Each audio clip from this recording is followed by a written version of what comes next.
Well, hey, how's it going? Welcome back. So this is going to be part two of my story. But here's the thing. The other day when I was filming it, I forgot to film an intro. So now I'm showing up in different clothes, but I'm going to go back in time shortly and you're going to see me in the same. Hey, welcome back. This is part two of my story. Here's the thing. When I was recording it yesterday, I completely forgot to record an intro to this video. So that's why I look different now than I'm going to in a moment. But I want to pick up where I left off, and we are going to dive into the second part of my story. And this is where things get worse before they get better. So enjoy. So then continue to fast forward, move back up here to Maine. We have our second child. And this whole time I'm drinking and I'm starting to recognize, wait a minute, this is like taking a toll on my life. And there are these little things coming up and, tell me in the comments if any of this sounds familiar. Like I was in a position where, I would have alcohol at home. I'd pretty much always drink everything we had. Unless I got like a really big bottle of something. But even then I'd have to come up with like an excuse and money was tight. And my wife wasn't like, she wasn't like, shitty about it when I showed up with it. I think it was kind of an unspoken thing that like, this is something I need, but this idea of like every day having to go to the grocery store and buy some beer, buy some scotch, buy some wine, and having to come up with excuses. Right. And like I was saying, money was really tight. So it wasn't like I had a ton of money. So it's kind of like, why are you spending $12 a day, $15 a day on a six pack? Or why did you buy this bottle of scotch? Or, like it was stressful, and there was sort of this stress there. And, my wife, like she very calmly and compassionately multiple times tried to talk to me about it. And, I remember one time I was just like straight up in denial, like, nope, that's not happening at all. But there were other times we had the conversation where I could see it and I could feel it and I would allow myself to be open, but I felt really stuck. So eventually get to the point with a cycle where I'm drinking every day and I'm really putting it down. Like, seriously, like into hard liquor, very hungover every morning, just feeling awful pretty much all the time and not knowing how to get out of it. And I got to a point where I'm like, all right, I'm going to do this. Like I'm going to quit. And so before I get to that, there was another phase I forgot about. So I knew that alcohol was the problem, right? In the back of my mind, back here, I knew that it was the problem, but I didn't want to deal with it, right? I didn't want to do that because again, I couldn't picture my life without alcohol. So I went on this massive self-improvement kick. And my thinking was that if I fixed all of these other things in my life, then I don't have to quit drinking. So if I fix my finances and if I shore up my relationship and if I'm become a better dad and if I, start a side gig, like all of these things, if I do all of these other things, these other self-improvement, personal growth things, then I can keep drinking. And so I started doing it. And, I was like successful. Like I really started like putting my head down and started doing this stuff. And I joined an online self-improvement group and I was reading these books and like I started working out. I did, for those of you who know what it is, I did a Go Ruck event, which is basically putting on a heavy backpack and doing silly shit all over town. Like it was intense. It was one of those Sufferfest things, but like I did it. And like all of these things were happening, but that voice was still in the back of my head this whole time. And so finally I got to a point with this when I'm like, you know what? I'm not going to be able to personal growth my way out of this. Like alcohol is standing in the way.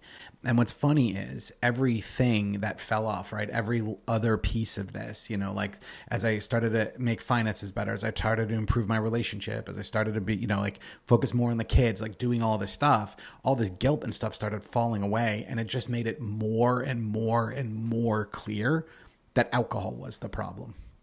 And so finally, I decided I'm going to do this. And I did what we all do when we make this decision, which is I found an AA meeting and I went. Now, my initial reaction, which was happy to find out I'm not the only one, is I went to a meeting and people were telling a bunch of stories and they were like way far beyond where I was at. And I left that first meeting going, I'm not an alcoholic. Yes. Now, I hear this is actually fairly common, and what I forgot is that I was at that meeting for a reason, right? And in that moment was like, oh wait, am I going to justify continuing to drink because things aren't that bad yet? Or am I going to see myself in their journey? And all of a sudden I was like, oh, I this is where I'm at. So I tried a couple of different meetings, and to be honest with you, this is not a knock against AA at all. It was not for me. I did not love the higher power idea. There were just several things about it I didn't like, and so I started searching for alternatives. And I tried Smart Recovery, and like that started to go too. But then I was like, none of this feels good. So I just started reading, and I read so many books on the topic, and drinking the whole time. There were two books that eventually got me to the place where I quit. One of those books is called The Biology of Desire. This book explained so beautifully like what addiction really is. And as a matter of fact, it makes the point that like, it's not you, it's your brain. Right. It makes the point that like it's your brain operating exactly the way it's supposed to. Right. When it asks for alcohol, when you need alcohol, when you feel that like urge, that's actually your brain being hijacked. Not that you have an allergy or there's something wrong with you, but it's actually your brain being a brain. That was a massive insight. And then the second book was This Naked Mind. And This Naked Mind was a journey of sort of learning and insight for me. And I did, it's funny, the author of This Naked Mind says her name's Annie Grace.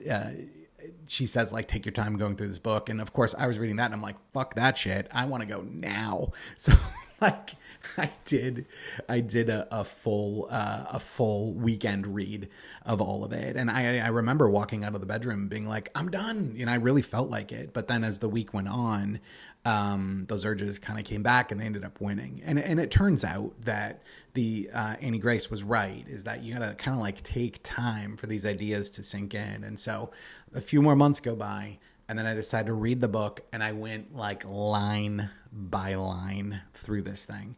And I tried to take every piece of it and like, how does it connect to me? And how does this work? And like, how does that work? And I was, in addition to reading that, I was also reading the other books that I was working on and on and on and on. And I eventually got to this place where I started to see alcohol differently. And so I would try and then, not quite. And I'd see what was wrong, right? I'd see like, I'd want to go alcohol free, and I'd be like, oh, this was standing in my way, or that was standing in my way. And then I started removing those obstacles, and whether they were things I could actually change, or if I just had to change the way I thought about stuff, I was doing that. And then I picked a quit date, and I fucking quit. Like I actually did it. And it's really funny to me because like, as I was doing that, right, as I was going that distance and like making that change, and like those first few days of being super unsteady and like really unsure of myself, part of me knew like, okay, I'm going in this new direction and it's different. Now, my wife, who had seen me go through this before, started to notice, right? And it was a few days, and, really good for her. Like she didn't, I don't think she got too like excited about it at first because, well, frankly, she's heard it from me before, but she was so incredibly supportive. And before I knew it, a week went by, and then a month went by, and then it's 6 months, and I'm like still not drinking. And it was really, really crazy. And again, it was this process, which, by the way, I outline in my podcast starting Friday, September 26th. I'm outlining the process that I take my clients through. And that's what I did, right? This process of learning about it and then making a plan and then refining that plan and then actually doing it. Like before I knew it, I was just having day after day where I didn't even think about alcohol. Like it didn't even dawn on me. It didn't even occur to me. And it was so incredibly liberating. Like I was so very excited about this because I really, really, really wanted to like make this happen. Like I wanted to see this happen. I wanted to get to a place where I didn't think about it, right? My goal was, at first it was like, oh, I never want to drink again. But realistically, every time I did that, I came up with a reason. Like I have a story that I tell a lot. that I remember, my daughter at the time was 8 years ago. She was 6 or 7 years old as I was, doing this. And I was on like early day. It was one of the attempts that like didn't make it past day one. And I remember thinking to myself, well, all right, this is it. Never drinking again. And then I started thinking about my daughter, and I started thinking like, well, someday she's going to get married. And like at that wedding, I think I'm going to want to, do a toast. And then very quickly, my brain just like calculated backward, like, oh, well, if you're going to drink then you might as well drink then you might as well drink then you might as well drink then. I'm like, why are we even doing this? She was fucking 6 years old, but it's the way our brains work. And so when I let go of that idea of forever and I was just focusing on what I could control, things felt easier. And I started picking up steam. And then not only did I start picking up steam, but the way I got into coaching is these self-help groups. Remember, I told you about this group I was in. I had people like one of the sort of like subgroups there, we were talking about alcohol, and I was telling people that I was finding success. And so people were like, hey, can we chat? And so I was just doing it for free, like meeting with people, coaching them through the process that I went through. And one thing led to another, and someone's like, hey, you should charge for this. And my coaching career was born. And then I started helping people. Eventually, I connected with the author of This Naked Mind and ended up the head coach there for almost 5 years. And now I'm here doing this again, with people one-on-one and in groups. And like, it's really incredible. That at the very beginning of this talk about my story, I talked about this idea of that little bit of hope, and that how I like followed it and I cracked it open and a little bit more and a little bit more. That little bit of hope changed everything, because prior to that moment, I was absolutely positive that there was no way I was going to be able to change. Right. And there were so many attempts of trying and failing and trying and failing and trying and failing. It was just like, it felt like it was completely impossible for me to actually be able to make this happen. But when I started reading these books, when I started talking to other people who have been through it, that gave me this tiny bit of hope. Like even that AA meeting I went to, where I was joking about leaving, going, yes, I'm not an alcoholic. The fact was, those people, those brave, incredible people, were farther down the road than I was, and they were not drinking. So this hope, right, this little bit of hope, this starts to come in when we engage with content like this, right? When we listen to other people's stories, when we talk to people. Everyone knows someone who's gone through this, right? When you get coaching or join an online group to talk about it, that's that little bit of hope that starts to grow and grow and grow and grow. And when we do that, that's how suddenly this whole process takes on a new shape, how we can actually get to where we want to go. So in wrapping up all of this, if you're at a place right now where you're not totally sure and you're thinking, I don't really know if I'm going to do this. I don't really know that this is going to be possible for me. I have a suggestion for you, right? Go and listen to other people's stories. Go and read some of these books, because what you will start to see is that you're not alone. And you'll start to see that there is actually a path forward, even though it feels scary, it feels unsure, and you feel like you can't see 2 steps in front of you right now. That's all okay. The reality is that there is a way forward, and you got to find that hope and that light for yourself. It's out there. And when you find it, follow it.